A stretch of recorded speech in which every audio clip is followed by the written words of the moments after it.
My New Year's resolution at the beginning of 2020 was to normalize my relationship with food, which I've renewed in 2021, but in 2021 my focus has been to enjoy the other spoils of life besides food. And my inspiration for both of these resolutions was that I had caused a lot of strife in my life over cravings for food, over chasing food, and it was almost like a drug addiction kind of problem. For example, I used to hang out at the cafeterias in one of these grocery stores quite a bit.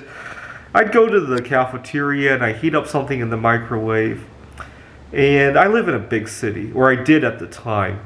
People don't give a crap about their neighbors. And so oftentimes I put something in the microwave, I come back 5 minutes later and somebody had stopped the microwave for whatever reason.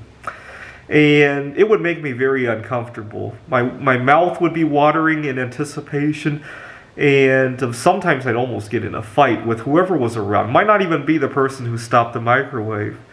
And I've gotten in pretty big trouble over stuff like that before. That's the kind of problem I used to run into. Now the problem is that, so I made the resolution to normalize my relationship with food, and part of my strategy for dealing with that is to go occasionally on a 36-hour fast, a 48-hour fast, occasionally, and most days go on a 14 to 16-hour fast.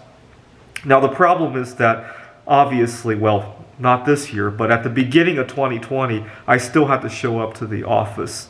And people would offer me food, we would have workplace social events, and I would fast through them. And the thing is that sometimes some of the workplace social events that I go to, sometimes we go to events that involve alcohol.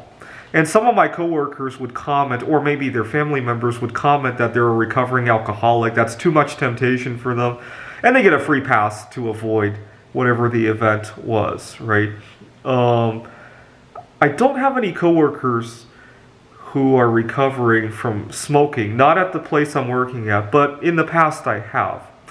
And I would imagine if one of my other coworkers offered them a cigarette or even a cigar to celebrate something, right?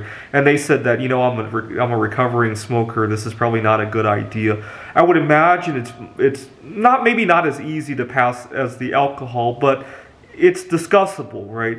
Food, forget about it. People think you're funny for fasting.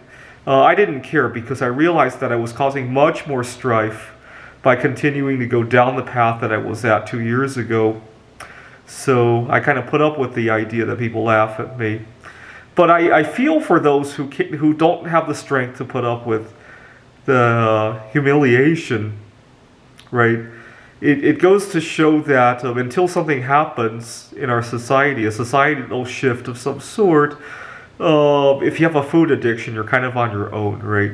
Other things people might be able to accept. Which is kind of funny because I would imagine food addiction probably kills more people in the United States than probably every other drug combined, right? Even smoking these days, right?